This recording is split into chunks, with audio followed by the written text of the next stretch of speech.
problem is gambling, addiction. Today we're going to talk to a West Hartford man who knows about the toll it can take on one's life.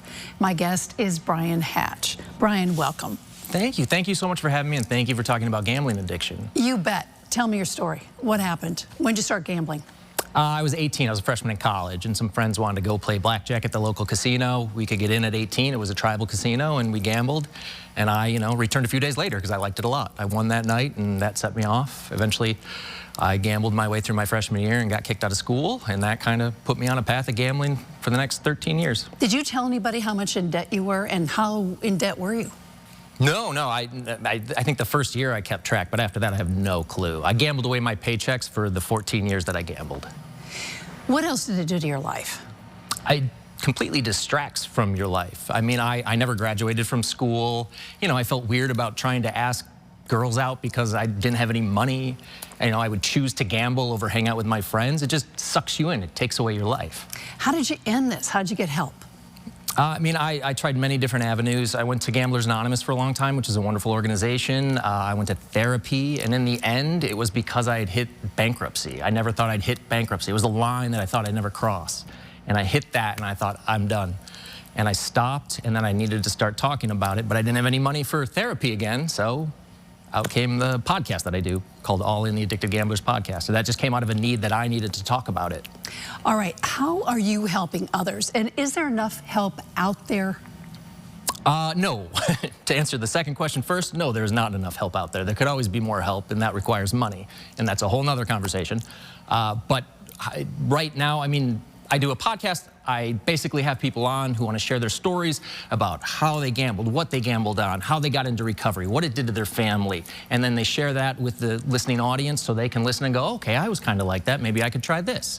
And because there's so many different pathways to recovery that you want to hear how people were successful. And that's what I try to do with the podcast. Is it too easy to gamble these days? Are there too many ways to just get on your phone and do that as a younger and younger kid? Yes, 100%. Yeah, it is incredibly too easy. 24/7 access. We don't have 24/7 access to anything else that's this addictive. The medical marijuana, the recreational cannabis stores close, bars close, casinos, online gambling is open 24/7, and that's just too much accessibility to something that's addictive. Do you ever have the urge to do it again?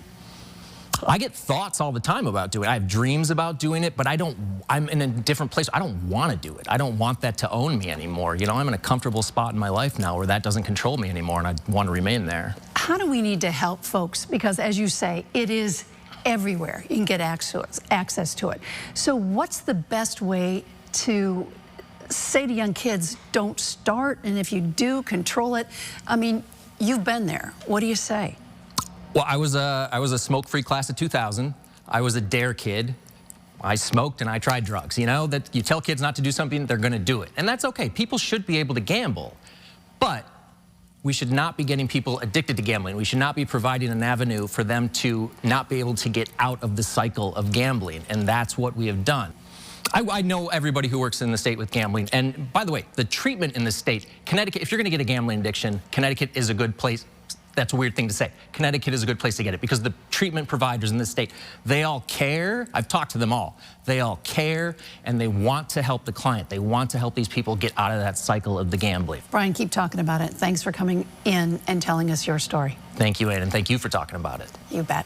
And if you'd like to know more about gambling addiction and how to get help, we have a lot of resources for you on WTNH.com or the News 8 app.